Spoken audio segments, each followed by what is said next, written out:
Camping. Oh boy. It's one of those things where you can either have some peace and quiet out in Mother Nature, or you can have the nightmare that you never expected. Welcome back to the swamp, my friends. Good to see you back for another episode. Today we're going to be sharing some allegedly true and creepy experiences sent in by viewers just like you. These viewers went camping and encountered something more than they bargained for. If you have a story that you would like to share in a future video, whether it's a camping story or something else, be sure to submit that at swampdweller.net or the email you can find in the description down below. I'd love to share your story with everyone here in the swamp. It's stories like yours that help keep this show going. Now, without any further hesitation, let's get into these creepy and allegedly true camping stories that'll keep you up tonight.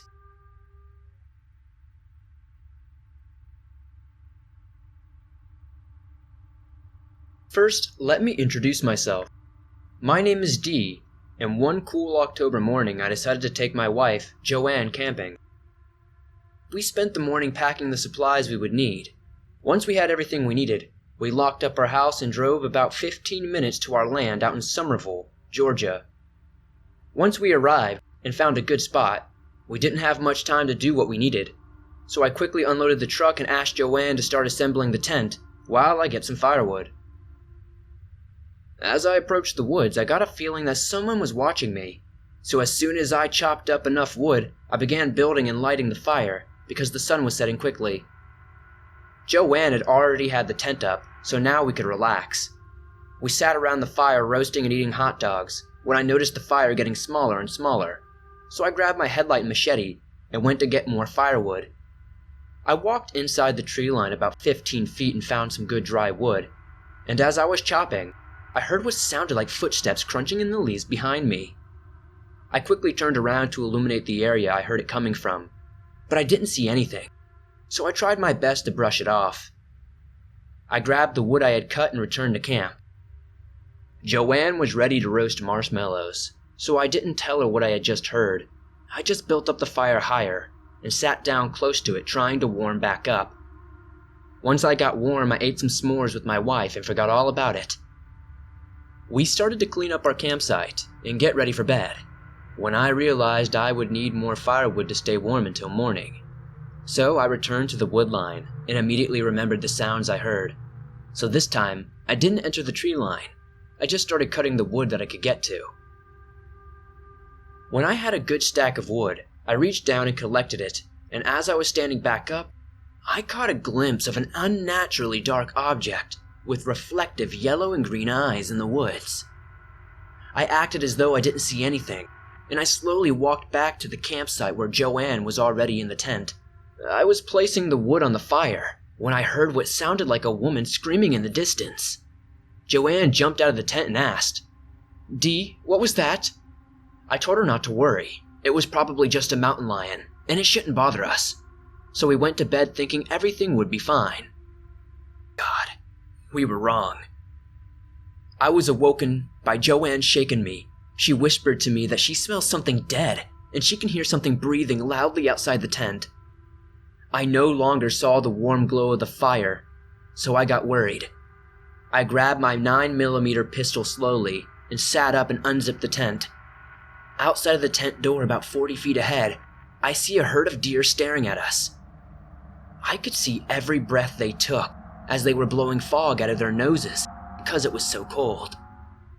I yelled loudly to scare the deer away, and it worked. They all ran off. Well, except for one. It was slowly walking towards us.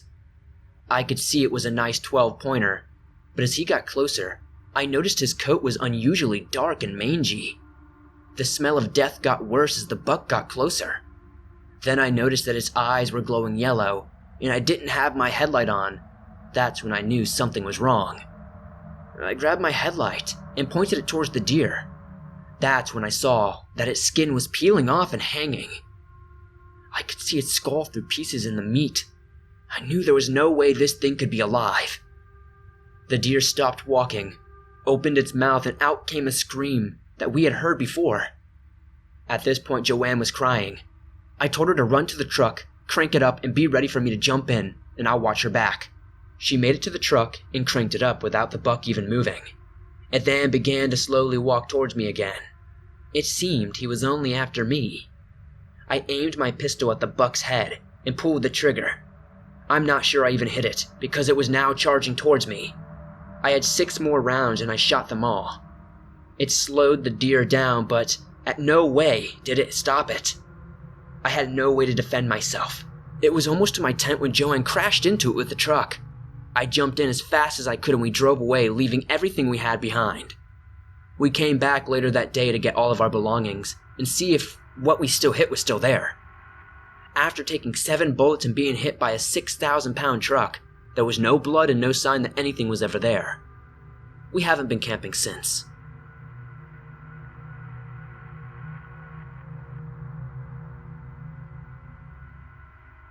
This all took place when I was 14. It was a Saturday, and we were going camping in one of the more rural parts of Jamaica. I won't name the place for privacy reasons, but first, here's some background. As I said, I'm 14, about 5'3", and a medium frame build. In other words, I was a big kid. Anyway, back to the story. The campsite that we were going to was about an hour and a half worth of driving. When we get there, we get our stuff from the truck and started hiking to find a good spot. We come across a nice, calm, crisp-looking stream, so we decided to stop here and get some dinner right away. About 2 hours later, we pack up and start again. By now, it's about 4:30 p.m. We finally find a good enough spot to set up. All of a sudden, we pick up this awful, pungent stench. It honestly smelled like expired sour cream and rotten eggs mixed in a toilet that hadn't been cleaned for 6 years and left in the sun. And it was close. I felt chills go down my spine and a wave of dread rushed over me when I heard the shrillest, most ear-piercing screech I had ever heard in my life. I grabbed the sawed-off double-barrel shotgun and ran inside the tent. I actually fell asleep quickly, despite it only being 6 p.m.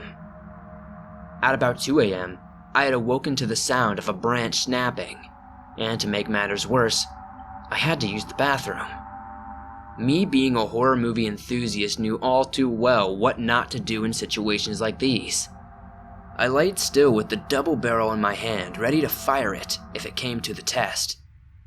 Fast forward about 10 minutes later when I heard my uncle scream. I quickly woke my dad up, who was sleeping next to me, and slowly walked out there to see what was going on. At first I was thinking he was just playing a trick on us. Nothing could have ever prepared me for what I saw. This thing was at least 8 feet tall. It had the smell I described earlier. It had 2 horns sticking out of its head, and it stood on 2 awfully man-like legs. I thought I was in hell looking at the devil himself. Within no more than a second or two, I fired a round into its leg. It jolted back, so human-like. A little too human-like. Then it happened. This thing turned around and acknowledged us, almost as if it wanted to speak. And it did.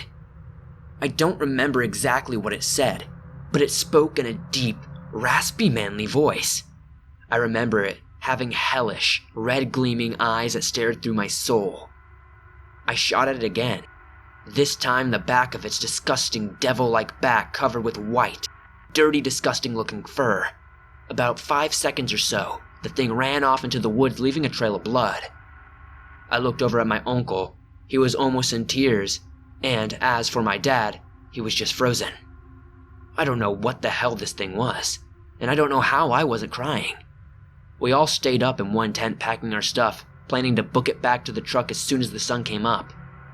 After about 7 hours, the sun finally came up and we did what we planned to do.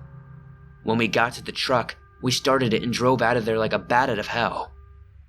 On the ride home, we didn't say a word, nor did we when we got home. You'd think the story ends here. Well, not all fairy tales have happy endings. About 2 weeks later, we went down to the countryside to camp with my aunt, uncle, and cousins. This drive was about 3 hours away from where we lived, so we were going to spend the night with them. Obviously, that was our intention anyway. When we get there, we see them all standing on the front patio waiting for us with a look of joy on their faces. Now, To describe the place, it was about 5 acres of empty woodland area, but it had great lighting around the house from the LED solar-powered lights. Anyway, after about 10 minutes of talking and catching up, we all go inside and make our way to the bathroom to freshen up.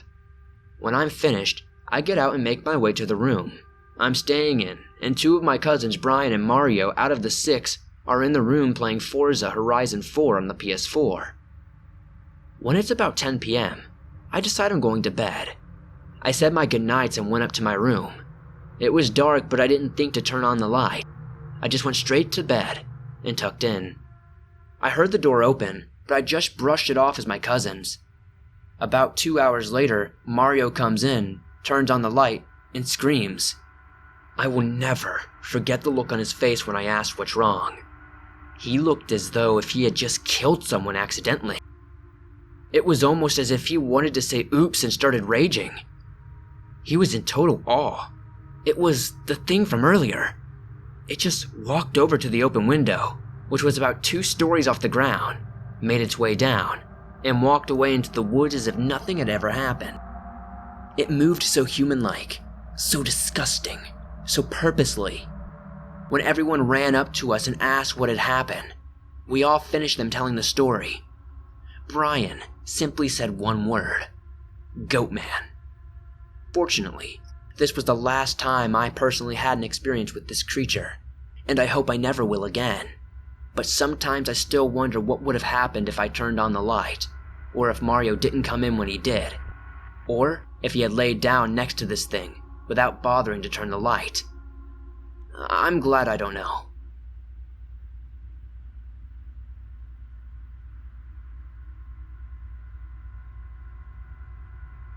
One night last year during the fall, I was camping on my property with my wife. It's all in a secluded forest on a private lake in Georgia, so we don't have any neighbors within 30 miles. After I gathered some firewood from some small trees that I had cut down, I heard this noise coming from the west side, from where I was standing. I wasn't skeptical about it at first, because it came from a great distance, as it was a low echo. I went back to the campfire, and sometime around an hour later, we did some fishing for catfish while the moon was full. I heard the noise again, and it was closer to us this time, but possibly about 1,000 yards away. We don't have many bears in this part of Georgia, if any. I've heard many recordings of Bigfoot on YouTube, but this thing sounded nothing like that. It was a monstrous sound like a raging gorilla. Whatever it was, it sounded a lot bigger than a man. My wife heard it too. We got too scared to stay any longer, so we packed up and headed back to the house. The next day, sometime in the afternoon, I went back to our camping location carrying my .30-30 rifle and walked a little over 1,000 yards toward the sound that we had heard last night. I came upon a muddy bank near the lake and saw these gigantic footprints. They were almost like a man's foot, but with bladed toes. The next thing I did was put my foot beside one of the footprints to measure it. My shoe size is 12, but the footprints were about 6 inches wider and 3 inches longer. What could it be? Let me know what you think this thing was, please.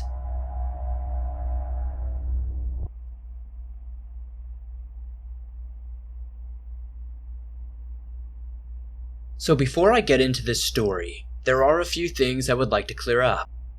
First, this story takes place in Altamont, Tennessee, in mid-July of 2018.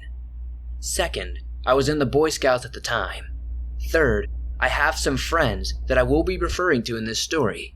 Their names are Brad, Steve, Xavier, and Paul, respectively. 4, we were grouped in tents that had 2 each inside. I was in a tent with Steve, so Brad and Xavier were sharing a tent, and Paul was sharing a tent with somebody I can't recall. I was at a summer camp for 8 days, but I only spent 6 days at the camp, as it was a day's drive up and back. The first few days were pretty normal, honestly, but it was the night of the 3rd day when I couldn't sleep on account of the awful tents, which hardly closed and seemed to be infested with insects and arachnids of every kind. So I was awake for most of the night, listening to the sounds of the Tennessee woods, until I noticed some peculiar noises which didn't seem normal. I first noticed strange noises at around 1 a.m., 1 hour after lights out. First, it sounded like footsteps, but as time went on, I started to hear what sounded like whispering. I couldn't make out what it was saying, because it was barely audible. I was pretty shaken up, but eventually the noises quieted down and I managed to fall asleep. The next morning, I told Steve about it, and we both shrugged it off, although at that point I wasn't sure I had been dreaming or if I was awake. I forgot about it until that night shortly before lights out, when I remembered and told Brad, Xavier, and Paul. Even though I was dreading it, of course, I would have to go to sleep eventually. When I made my way to my tent, I unsurprisingly couldn't fall asleep, but not because of the noises. I couldn't sleep because I had what seemed like 6 billion bugs in my tent. At about 12:30 to 1 a.m., the noises started. This time more loud and intense. The noises started with footsteps, but the footsteps quickly evolved into voices themselves. Not whispers, but full volume talking and possibly even yelling at one point. Then the sounds morphed into chirping and squeaking. At one point I even heard what sounded like a medieval battle horn, like in the Narnia movies. Eventually, I grew tired of cowering in my tent and decided to go check out what the noises could be. I went down to the bathrooms, which were about 200 feet away and down a hill from my tent. When I got to the bathroom, I realized the squeaking noises seemed to be coming from a leaky old house, which was a huge relief. I relieved myself and went back to my tent. I lay down and it appeared that the noises had stopped, but of course, that was only temporary. When the noises started up again, I called out in a slightly hushed tone, thinking it was somebody playing a prank. It was about 2:30 to 3 a.m. at this point, when my friend Paul responded to my call and came over to my tent. Paul said that he had been up for a while because of the bugs in his tent, when he noticed the noises too. He had been up for about 30 minutes when he heard me and came over to my tent. Paul and I hung out in Steve and I's tent for a while. Steve slept through the entire night, even with Paul and I trying to wake him up. While we were in the tent, the noises would stop and start repeatedly, alternating every 10 minutes or so. While Paul and I were in my tent, with Steve sleeping next to us in the tent, we noticed that the footsteps were getting increasingly closer and louder. The footsteps were so much that it sounded like they were right outside our tent.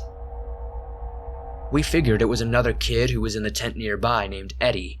He may have been sleepwalking because he was known to do that sometimes. We called out to Eddie asking if he was alright. There was no answer though. We shrugged it off and continued talking. Eventually Paul got tired and returned to his tent at about 4 a.m. Honestly, at this point, I decided I would try to get some sleep too. I had been laying down for all of 10 minutes when the noises started up, and I realized I would not be getting any sleep that night, and decided to walk around the camp and try to find the source of these noises. I did not find anything. However, I did walk by Brad and Xavier's tent. I decided to see if they were awake by whispering into the side of their tent. Brad was awake, Xavier was not. I asked Brad if he had heard the noises, which he said he had. Brad had said he was up listening to the noises for about an hour when I came over. I told Brad to keep his ears open for any more weird noises and went back to my tent. About 20 minutes later, I started to hear the noises start up again. I decided to wait a few minutes to see if the noises would stop. The noises did not stop. I decided to go check around the campsite again. This time, though, I went to Brad and Xavier's tent first to recruit them to help me check. When I got over there, both Brad and Xavier were awake. It was sometime between 5:30 and 6 a.m., so Xavier and Brad came out of their tent and walked with me around the campsite. We had checked the entire area and were about to return to our tents. We happened to be walking by the end of a huge rectangular clearing behind our campsite when we saw a strange animal at the other end of it. It was no more than 200 feet away if I had to guess. The thing looked like it was prone. It was completely still, just watching us. We didn't know what it was, so we started walking toward it. When it realized we were coming closer, it got up, and this is when we realized that we weren't looking at any ordinary animal. This thing was like 4 feet tall and humanoid, with a hunched posture and huge glowing orange eyes about the size of tennis balls. Its head appeared to be pushed into its torso, giving it an appearance similar to that of the depictions of the Mothman. When it got up, it started hobbling away towards a large ditch. As we got closer, it became more frantic and started to move faster. By the time we got there, it was long gone and the ditch was empty. We checked the area in which it had been and found nothing of importance. Though, hilariously, we did find an empty bag of Planters peanuts about 10 feet away from where the creature had been. I have no idea what we saw that night, but I am sure we saw something we can all agree on that is not natural. I spent hours searching for anything about the creature we saw, but have not found any evidence of this creature's existence online. I am sending in this story in hopes that it will be spread around, and eventually I will have an answer for what we saw that night.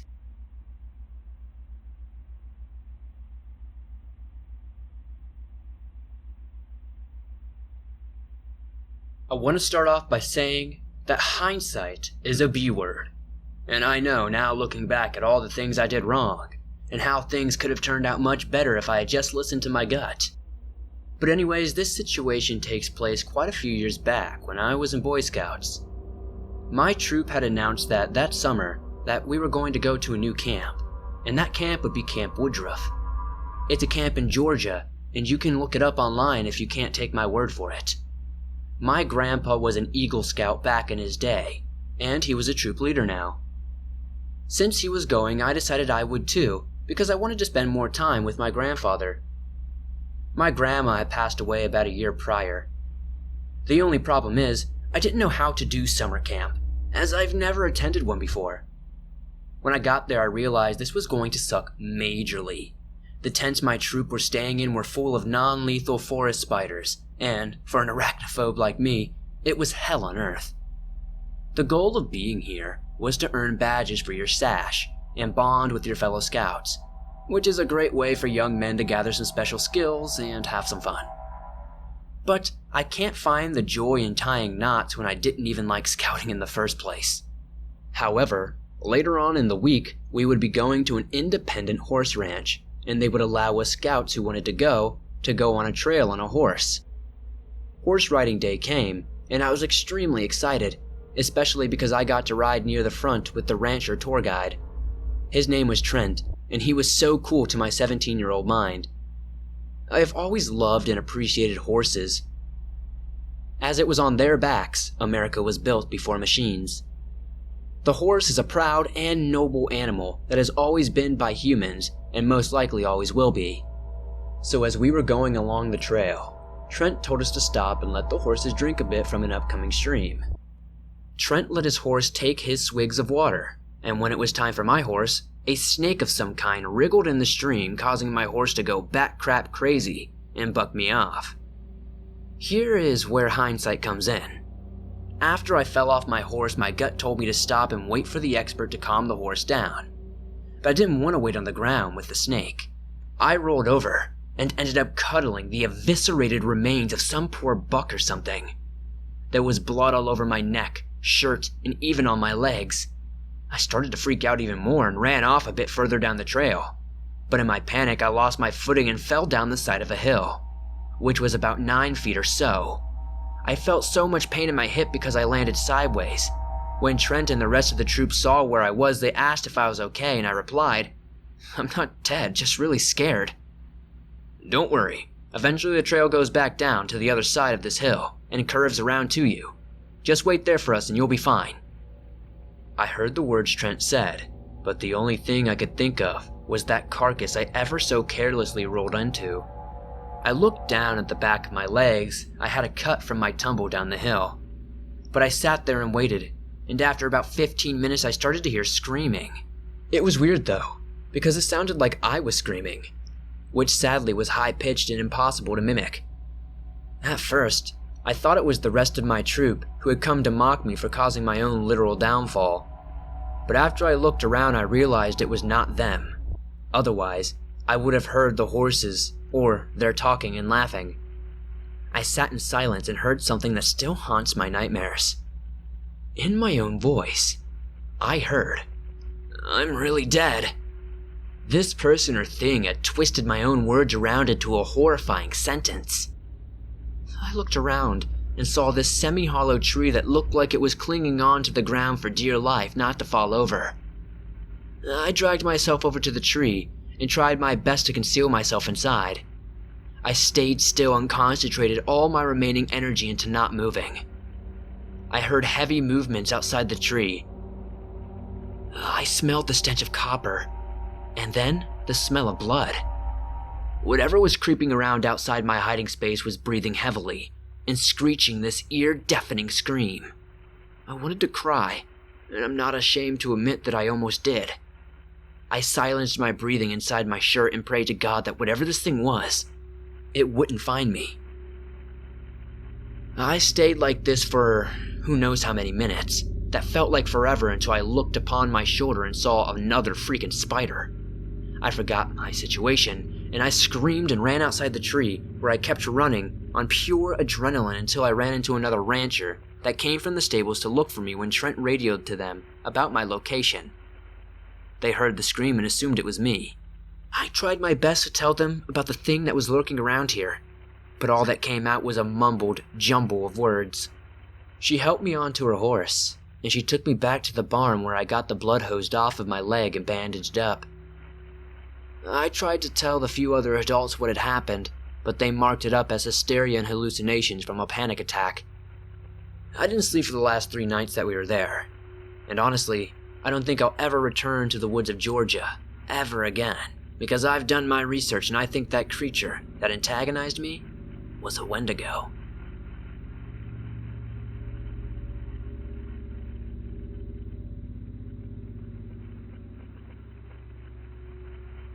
Thanks for listening to these creepy and allegedly true camping experiences sent in by viewers just like you.